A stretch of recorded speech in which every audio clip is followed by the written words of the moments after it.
Salam sejahtera Malaysia, denyut nadi suara rakyat bergema di channel ini.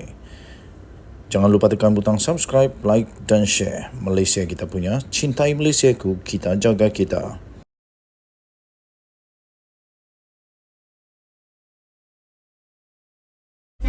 Salam sejahtera Malaysia, denyut nadi suara rakyat bergema di channel ini. Habislah Mahathir.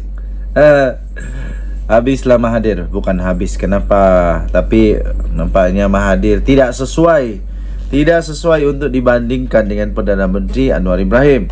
Jadi memang tak lama lagi memang Mahathir memang akan dilupakan lah. Ya betul lah, semua orang pasti akan kembali kepada yang esa.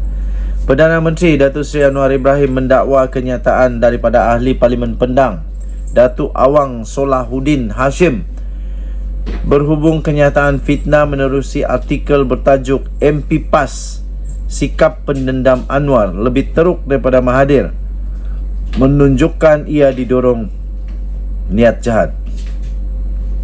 Dulu artikel ini kata Mahathir jahat, jadi sekarang Anwar lebih teruk. Dia dalam artikel itu tajuknya Anwar lebih teruk daripada Mahathir.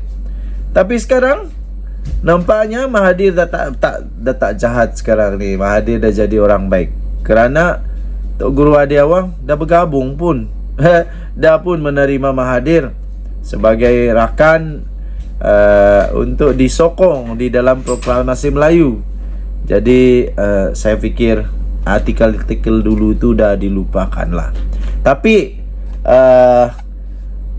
menerusi jawapan kepada pembelaan yang difailkan di Mahkamah Tinggi pada Selasa, Pengerusi Pakatan Harapan itu berkata, tindakan Awang itu mengungkap istilah zalim dan membuat perbandingan dirinya dengan Mahathir jelas menunjukkan itu kenyataan fitnah. Menteri Kewangan berusia 76 tahun ini berkata, Awang selaku defendant tidak wajar untuk merujuknya dengan bekas Ahli Parlimen Langkawi itu kerana ia bukan relevan, logik atau boleh dipertahankan. Oh, ni bekas Menteri Kewangan kot. Semua rujukan kepada Mahathir tidak sepatutnya dibuat oleh defendant kerana tindakannya itu telah memburukkan keadaan. Maka saya berhak untuk mendapat ganti rugi yang substansial, katanya.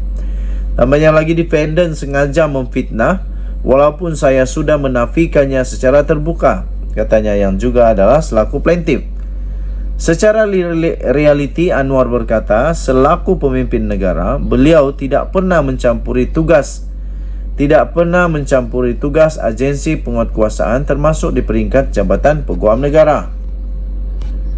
Beliau menegaskan bahawa penyiasatan dan pendakwaan oleh agensi penguatkuasaan adalah adil, bebas dan saksama, tanpa rasa takut atau pilih kasih, serta beliau tidak pernah campur tangan berhubung perkara itu.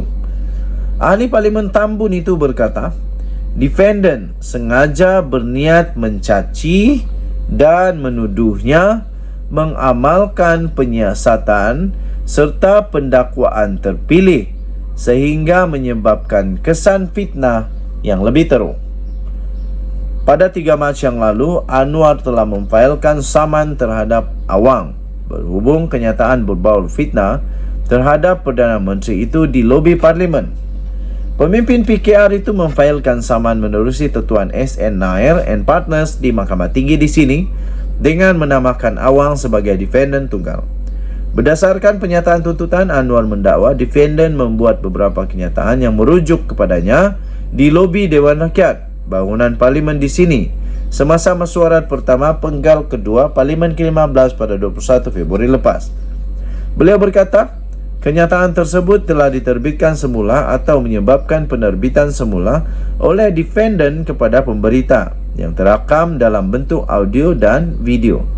Sementara itu, pada 4 April lalu, Awang membalas pernyataan pembelaan saman itu dengan menyatakan bahawa pertuduhan jenayah terhadap Presiden Bersatu Tan Sri Mahyudin Yassin dan bekas Ketua Penerangan Bersatu Datuk Wan Saiful Wan Jan bercanggah dengan dakwaan Anwar bahawa beliau tidak mengamalkan politik dendam.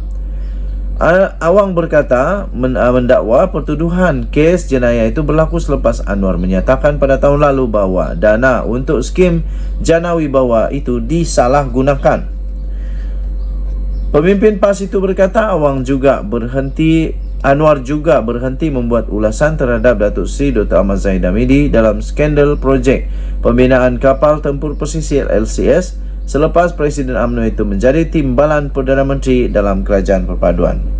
Okey, anda boleh membaca berita lengkap ini di sinarharian.com.my, sinarharian.com.my.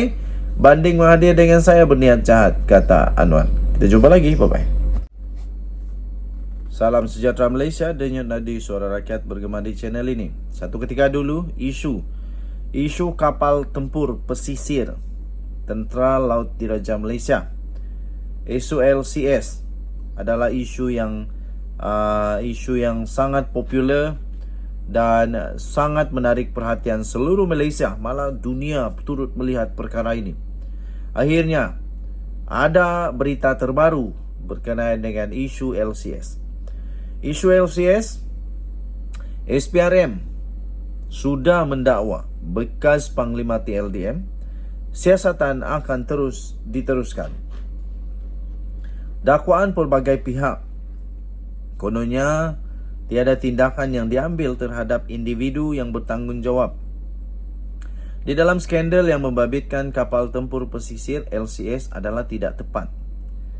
Pengerusi panel penilaian operasi PPO Suruhanjaya Pencegahan Rasuah Malaysia SPRM, Datuk Ahmad Rosli Muhammad Syam, sebaliknya berkata, pada Ogos tahun lalu, pengarah urusan Bosted Naval Shipyard Sdn Bhd BNS, iaitu Tan Sri Ahmad Ramli Muhammad Nur, yang juga adalah bekas Panglima Tentera Laut Diraja Malaysia TLDM, didakwa di mahkamah atas tuduhan pecah amanah. Malah beliau turut berkata perbicaraan kes itu juga ditetapkan pada 8 Ogos ini.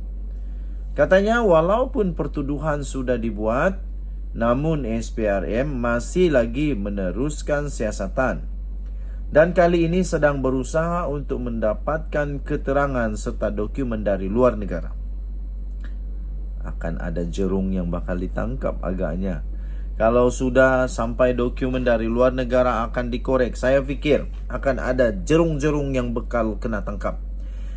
Jadi saya berpendapat SPRM perlu diberi ruang untuk menjalankan siasatan mereka seperti yang telah diperuntukkan oleh undang-undang, katanya kepada BH.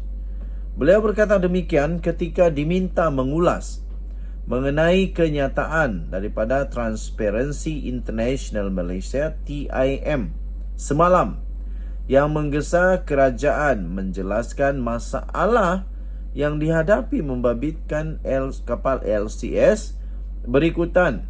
Terdapat beberapa persoalan takbir urus dan ketelusan yang masih tidak terjawab.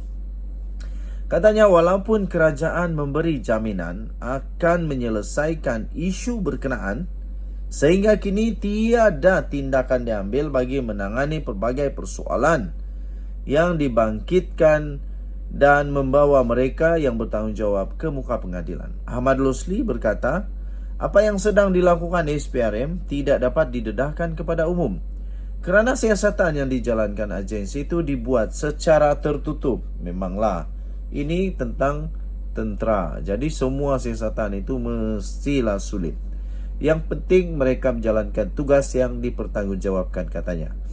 Sebelum ini Ahmad Ramli, 78 tahun, mengaku tidak bersalah atas 3 pertuduhan pecah amanah yang dikenakan terhadapnya selepas itu dibacakan di jurubahasa di hadapan Hakim Suzana Hussain.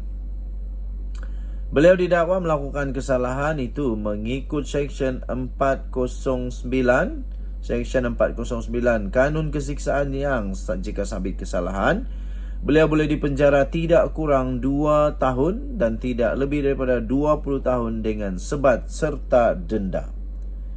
Okey, tuan-tuan dan puan-puan yang dihormati sekalian, jadi sudah ada keputusan. Jadi jangan buat keputusan sendiri kerana siasatan masih lagi dilaksanakan. Kita berdoa semoga kes ini dapat dibuat dengan baik.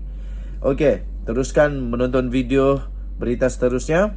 Jangan keluar dulu kerana video seterusnya lebih menarik, lebih gempak, lebih pasti anda suka. Okey? Teruskan, jangan skip.